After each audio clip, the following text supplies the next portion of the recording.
ॐ अज्ञानतिमिरान्धस्य ज्ञानञ्जनशलाकया चक्षुरुन्मिलितं येन तस्मै श्रीगुरुवे नमः। हरे कृष्ण। भगवद गीता अध्याय 10 और श्लोक संख्या 30। प्रह्लाद चास्मि दैत्यानां कालः कलयतामहं मृगाणां च मृगेन्द्रोऽहं वेनतेयश्च पक्षिणां। दैत्यों में मैं भक्त राज प्रहलाद हूँ, दमन करने वालों में मैं काल हूँ, पशुओं में मैं सिंह हूँ तथा पक्षियों में मैं गरुड़ हूँ। तो कुछ और भगवान ने बहुत ही अच्छी ऐसे इस पूरे चैप्टर में हम इन अलग अलग चीज़ों के बारे में सुन रहे हैं। तो इन अलग अलग चीज़ों के बारे में हमारी चर्चा हो जा रही है, क्योंकि ये बहुत ही एक तरह से ऑस्पिशियस, भक्ति प्रदान करने वाले और ऐसे ऐसे नाम आ रहे हैं जैसे भक्त प्रहलाद। तो हम जानते हैं कि प्रहलाद पैदा हुए थे दैत्य कुल में, और हिरण्यकश्यपु जो आज तक के हुए समस्त दैत्यों में एक तरह से दैत्य शिरोमणि है। तो दैत्य में उन जैसा कोई दैत्य नहीं हुआ, और उनके पुत्र हुए प्रहलाद। और हमने कितना सुना कि प्रहलाद कैसा कोई साधारण भक्त नहीं थे, क्योंकि इतने कष्ट आज तक किसी भक्त के ऊपर इतने कष्ट कभी नहीं आए भक्ति करने के कारण। हालांकि हम सुनते हैं बहुत सारे पांडवों के ऊपर भी बहुत कष्ट आए, लेकिन प्रहलाद के तो आमने सामने की लड़ाई, वो भी अपने पिता से। इस कलयुग में भी हम देखते हैं कि जब बच्चे भक्ति करने जाते हैं तो माँ बाप उनको रोकते हैं। कई बार हमसे यूथ हमारे आजकल के ये क्वेश्चन करते हैं, कैसे करें भक्ति। हाँ, मम्मी पापा उनको बोल दूं कि मैं कॉलेज के दोस्तों के साथ गया था पार्टी में, तो कोई कुछ नहीं कहता। अगर मैं उनको ये बोल दूं कि मंदिर से आ रहा हूँ तो बड़ा गुस्सा करते हैं, इतने देर के लिए मंदिर में क्यों जाना है, जाओ अपना मत्था टेक के आ जाओ। हाँ, वो डरते हैं ब्रेन वॉश कर लेंगे। हाँ, लेकिन जो उसके दोस्त लोग पार्टी में ब्रेन वॉश कर रहे हैं, वो गलत जगह जा रहा है, गलत खा रहा है, वो भी तो ब्रेन वॉश हो रहा है, वो डिफरेंट तरीके का हो रहा है। तो लेकिन this is the culture today. यही कल्चर हम हिरण्यकश्यप के परिवार में देखते थे। बट हिरण्यकश्यप जो एक एक्सेप्शन था, उस ज़माने में एक ही ऐसा व्यक्ति था। अब चारों तरफ ऐसे हम देखते हैं माहौल, क्योंकि अक्सर हमारा यूथ हमें आके ये बोलता है कि बड़ा मुश्किल है, घर में भक्ति छुप के करनी पड़ती है। जैसे कि हिरण्यकश्यप के ज़माने में लोग भक्ति छुप के क्या करते थे। तो आजकल जो दैत्य हैं वो बड़े लंबे चौड़े और दांतों वाले, सींगों वाले नहीं हैं, लेकिन साधारण से दिखने वाले हैं। दैत्य, असुर वही है जो भगवान का विरोधी हो, वही असुर है वास्तव में। तो इस प्रकार से ये जो प्रहलाद महाराज के ऊपर बहुत कष्ट आए, तो आजकल भी हमारे जो यंगस्टर्स हैं उनके लिए यही एक प्रकार का सजेशन है कि बहुत ही शालीनता से सहन करके वो भक्ति करते रहें, अंत में जीत उन्हीं की होगी। तो प्रहलाद महाराज के ऊपर उनके जीवन में बड़े कष्ट आए केवल इसीलिए क्योंकि वो भगवान के भक्त हैं। एक बार भी यदि वो भगवान की भक्ति को छोड़ते तो उनके पिता गले लगाने को तैयार थे। उनके पिता उनसे बड़ा प्रेम करते थे। एक ही प्रॉब्लम थी कि ये भगवान का भक्त क्यों है, अदरवाइज और कोई समस्या नहीं थी। प्रहलाद हमेशा से आज्ञाकारी रहे अपने पिता के और हमेशा उनको रिस्पेक्ट करी। प्रहलाद ने अंत समय तक अपने पिताजी की रिस्पेक्ट करनी नहीं छोड़ी, लेकिन उन्होंने भक्ति भी नहीं छोड़ी। हाँ, तो कई बार हमारे साथ भी बहुत सारे लोग जुड़े जो कि बहुत अच्छा भक्ति कर रहे थे, लेकिन समाव उनके घर वालों ने उनको रोक दिया और वो आ नहीं पाए, उन्होंने भक्ति को छोड़ दिया।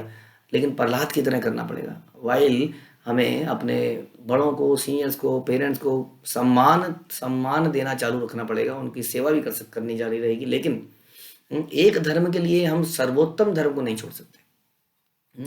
हम सुनते हैं कैसे प्रभुपाद बोलते हैं कि बाकी सारे धर्म कई टफ धर्म है, एक ही धर्म है वास्तव में जीवात्मा का। इसलिए भगवान बोलते हैं सर्वधर्मान परित्यज्य। लेकिन ऐसा कॉन्फ्लिक्ट सबके जीवन में आता नहीं है, जैसा कि प्रहलाद महाराज के जीवन में आया। फिर भी हम प्रहलाद महाराज से सीख सकते हैं कि कैसे भक्ति में अडिग रहा जाए, इतने कष्टों में भी कैसे भक्ति करी जाए, भगवान पे डिपेंड रहा जाए।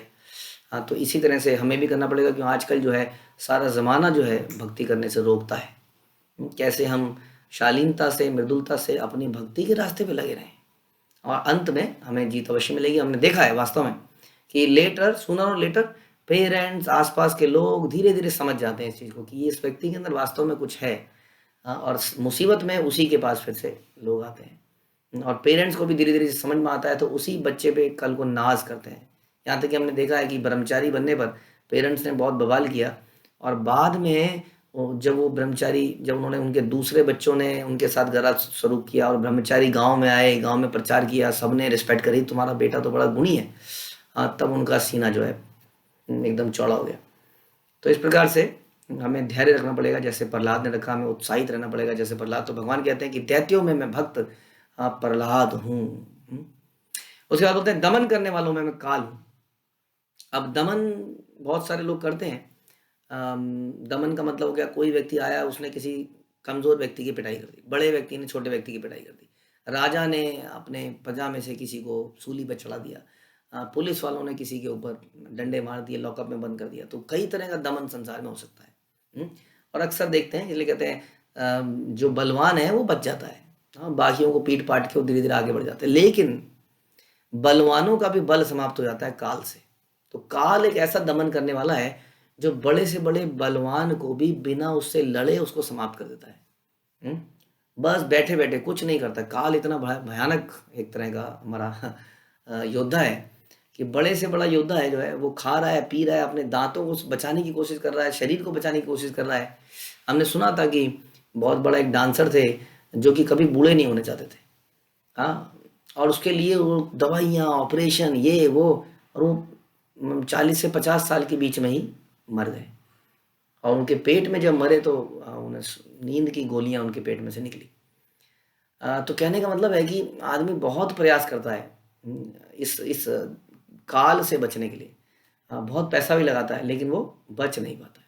तो ये काल एक ऐसा दमन करता है, धीरे धीरे धीरे धीरे हमारे दांत टूटने लगते हैं, हमारी इंद्रियां कमज़ोर पड़ने लगती हैं, हमें दिखना कम पड़ जाता है, हर शरीर का अंग ढीला फीला हो जाता है, घुटनों में दर्द हो जाता है, और हम किसी से फाइट नहीं कर रहे हैं, है ना, लिटरली आमने सामने की कोई फाइट नहीं हो रही है, लेकिन फिर भी वो बैठे बैठे अपना कुछ नहीं है, एक काल का चक्र चल रहा है और सब लोग समाप्त हो रहे हैं। और यही बात थी जो यक्ष ने भी जब पूछी थी, तो यही है सबसे बड़ा दमन करने वाला, जो बिना हमारे देखे हमारा दमन करते जा, हमारा नहीं, सबसे बड़े शक्तिशाली व्यक्ति का भी। इसलिए दमन करने वालों में भगवान बोलते हैं कालो अस्मि। एक जगह और हम सुनते हैं कि भगवान कहते हैं मैं काल हूँ, या मैं समय हूँ जो सबका दमन कर रहा हूँ। फिर भगवान बोलते हैं कि पशुओं में मैं सिंह हूँ। सिंह अपने सिंह के लिए कई बार हम सुनते हैं शास्त्रों में कि हाथी को भी सिंह मार देता है, जबकि हाथी बहुत विशाल होता है, क्योंकि उसके अंदर एजिलिटी है, एक्टिवनेस है, बल तो है ही। हाथी के अंदर वो इतना सतर्कता नहीं है जो कि सिंह के अंदर है। सिंह जो है सारे जानवरों का राजा माना जाता है। हम देखते हैं कि दुर्गा जी का जो वाहन है वो सिंह है। और सिंह जो है हमेशा हम देखते हैं कि अपना ही मारा हुआ शिकार लेता है, वो दूसरों के मारे हुए शिकार पे जीवित नहीं रहता। और वो कभी डरता नहीं है। इवन मतलब लड़ते लड़ते वो कितना मर भी जाता है, लेकिन उसके अंदर भय नहीं दिखता है सिंह के अंदर कभी भी। जैसे कि गीदड़ या कुत्ते ऐसे देखेंगे आप, दुम दुमा के भाग भी जाते हैं, तो सिंह जो है हमेशा सामने से लड़ना जानता है। तो भगवान कहते हैं इसलिए पशुओं में अगर मुझे तुम्हें समझना है तो सिंह को देखो, और पशुओं में मैं सिंह हूँ।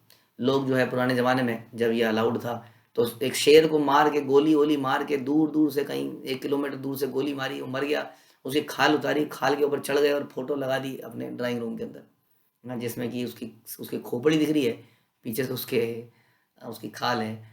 तो इस प्रकार से लोग इसको शान समझते थे, सिंह के साथ फोटो खिंचाना, चाहे वो जिंदा हो चाहे मरा हो। तो पशुओं में मैं सिंह हूँ तथा पक्षियों में मैं गरुड़ हूँ। अब गरुड़ बहुत ही विशेष पक्षी है, साधारण पक्षी नहीं है, इनकी कहानियाँ अनंत हैं। हम सुनते हैं कि ये कश्यप मुनि और विनता के पुत्र हैं। एक्चुअली में इनकी जैसे कश्यप मुनि की एक और जो पत्नी थी वो थी कद्रु। तो कद्रु के 100 पुत्र होते हैं, और विनता के 2 ही पुत्र होते हैं, लेकिन वो 2 जो है 100 के बराबर होते हैं। एक पुत्र था अरुण, जो कि सूर्य के रथ के चालक बनते हैं, और दूसरे हैं गरुड़।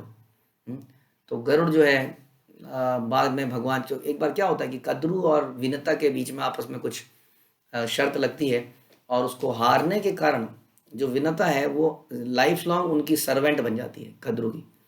तो गरुड़ जो है जब बड़े होते हैं कहते हैं मैं अपनी माँ को कैसे इस स्लेवरी से बचा सकता हूँ। तो पूछते हैं तो उनको बोलते हैं यदि तुम देवताओं से अमृत ले आओ तो मैं तुम्हारी माँ को छोड़ दूंगी। हाँ, तो गरुड़ जो है वैसा सुनते हैं कि देवताओं से जाके भयंकर युद्ध करते हैं और इंद्र को भी हरा देते हैं और वहां से अमृत उड़ा के ले आते हैं। और बाद में खैर समझौता होता है और किसी तरह से ये गरुड़ जी को समझाया जाता है कि यदि ये अमृत नागों को मिल गया तो बवाल हो जाएगा। तो कुछ अरेंजमेंट के साथ गरुड़ जी मान जाते हैं और अपनी माता को इस स्लेवरी से, इस दासत्व से छुड़ा भी लेते हैं और वो अमृत भी उनके पास नहीं जाता है। तो इस कहते हैं कि इस एपिसोड के बाद भगवान बोलते हैं कि तुम मेरे वाहन बनने के लायक हो। अब देखिए भगवान के चरण जो है हर कोई अपने सर पे रखना चाहता है। ये एक ऐसे जीव हैं जो वास्तव में एक महान भक्त हैं जिनके ऊपर भगवान हमेशा चरण रखते हैं, इनके ऊपर भगवान बैठते हैं। देखिए भगवान को क्या किसी वाहन की जरूरत है सोचा जाए तो। हाँ, वो एक क्षण में ही हमारे हृदय में ऑलरेडी बैठे हैं, कहीं भी पहुंच सकते हैं, इज ओमनी प्रेजेंट। बट फिर भी वो गरुड़ को अपना वाहन बना के पर इटर्नल सेवा दे रखी है गरुड़ को। हाँ, कि गरुड़ जो है भगवान को उड़ा के उनकी प्रसन्नता के अनुसार कहीं भी ले जाते हैं और ये गरुड़ भी भगवान की सेवा में हमेशा तत्पर रहते हैं। हम देखते हैं रामायण में भी कैसे जब नागपाश में राम और लक्ष्मण गिर जाते हैं तब गरुड़ उनको उस नागपाश से छुड़ाकर उनकी सेवा करते हैं। ऐसा हम सुनते हैं प्रभुपाद के तात्पर्यों में भी और शास्त्रों में भी कि गरुड़ जब अपने पंख फड़फड़ाता है तो उसमें वैदिक मंत्रों का उच्चारण होता है। प्रभुपाद कहते हैं उसमें हरे कृष्ण मंत्र का उच्चारण होता है जब गरुड़ अपना पंखों को फड़फड़ाता है। उनके पंखों को फड़फड़ाने पे भी वैदिक मंत्रों का उच्चारण होता है। ये वही गरुड़ है जो कि समुद्र मंथन को संभव बनाते हैं, क्योंकि समुद्र मंथन के समय पर जब ये डिसाइड किया गया कि कौन सा पहाड़ लिया जाए तो बोला मंदरांचल को लिया जाए, तो उसको उठाया जाए। फिर तो जब असुरों ने और देवताओं ने उसको उठाने का प्रयास किया तो उठाते उठाते गिर गया। बताते हैं उसमें कई सारे ये लोग कुचल गए। हाँ, इन्होंने खूब दम लगाया है लेकिन ये पर्वत को उठा के समुद्र में रख नहीं पाए, बल्कि उसी में कुचल जरूर गए। तब जो है गरुड़ को बुलाया जाता है। तो गरुड़ न केवल उस पर्वत को अपने ऊपर रख लेता है बल्कि सारे देवताओं को बोलता है आओ तुम भी बैठो, असुरों को बोलता है आओ तुम भी बैठो, और इन सब को ले जाके वो समुद्र के किनारे पे रखते हैं और मंदराचल को समुद्र में रखा जाता है और फिर वहाँ पर समुद्र मंथन होता है। तो इतने शक्तिशाली हैं, लेकिन शक्तिशाली होने के बाद बहुत बड़े भक्त हैं भगवान के। ये गरुड़ देवी ही हैं जिनके डर के मारे कालिया जो है यमुना के उस झील में रहता था, यमुना के किनारे पर उस झील में रहता था, क्योंकि कालिया की गरुड़ ने खूब पिटाई करी थी। क्योंकि कालिया जो है द्वेषी था। वो एग्रीमेंट जो नागों का गरुड़ के साथ एग्रीमेंट हुआ था उसको मान नहीं रहा था। गरुड़ के लिए कुछ उपहार, कुछ फल फूल ये एग्री हुआ था कि ये गरुड़ को रखे जाएंगे तो गरुड़ जो है सर्पों को तंग नहीं करेंगे। लेकिन कालिया बड़ा ईर्ष्यालु व्यक्ति था और कालिया ने कहा कैसे, गरुड़ को क्यों देंगे, मैं नहीं देने दूंगा। तो तब गरुड़ ने पिटाई करी थी। तो डर के मारे गरुड़ इस झील में आया था, क्योंकि इस झील में एक बार गरुड़ जी को सौभरी मुनि ने एक श्राप दिया था, क्योंकि उन्होंने कुछ मछलियों को उन्हें उठाते हुए देख लिया था। और सौभरी मुनि ने कहा कि तुम जो है इस झील में आज के बाद आए तो तुम मर जाओगे। तो इसीलिए उस झील में कालिया आकर रहता था। लेकिन हम सुनते हैं अपने आचार्यों से कि सौभरी मुनि द्वारा ये श्राप एक वैष्णव अपराध था, क्योंकि गरुड़ जो है नेचुरल अपना फूड खा रहे थे और वो भगवान के महान भक्त हैं। तो इसी कारण सौभरी मुनि का आगे पतन होता है और वो उन्हीं मछलियों के कारण ही मछलियों को आपस में संभोग करते हुए देखते हैं और उनके हृदय में या पानी के नीचे तपस्या करते थे और पानी से बाहर आकर ये सीधा अब कई सारी शादियां कर लेते हैं। तो इस प्रकार से हम सुनते हैं कि क्योंकि उन्होंने गरुड़ के प्रति दुर्व्यवहार किया, वैष्णव अपराध किया, तो इसलिए गरुड़ जो है भगवान के बहुत प्रिय भक्त हैं। इतनी पावर होने के बाद भी आप उन्हें एकदम दास के रूप में देखते हैं। जब वो राम और लक्ष्मण को नागपाश से बचाते हैं तो भगवान उनके प्रति कृतज्ञता जाहिर करते हैं। वो कहते हैं कि भगवान ये आप क्या कह रहे हैं, मैं आपका इटर्नल दास हूँ। तो इस प्रकार इतनी शक्तिशाली व्यक्ति जो सारे देवताओं को, असुरों को, मंदराचल को अपने ऊपर ले ले, वो एकदम हाथ जोड़कर आप देखेंगे हमेशा भगवान के हर मंदिर में हाथ जोड़े तैयार अवस्था में रहते हैं कि आई एम रेडी। जैसे ही आप मेरे पास आएंगे मैं उड़ चलूंगा। आप देखते हैं वो कभी आराम से आलती पालती मार के बैठे नहीं होते हैं, एक पैर नीचे और एक पैर एकदम जैसे हनुमान जी बैठते हैं, इस प्रकार से हमेशा सेवा के लिए रेडी रहते हैं। तो भगवान कहते हैं कि मैं समस्त पक्षियों में क्या हूँ, गरुड़ हूँ। तो इस प्रकार दैत्यों में प्रहलाद, दमन करने वालों में काल, पशुओं में सिंह और पक्षियों में गरुड़। हरे कृष्णा। श्री प्रभुपाद की जय, भगवद गीता की जय।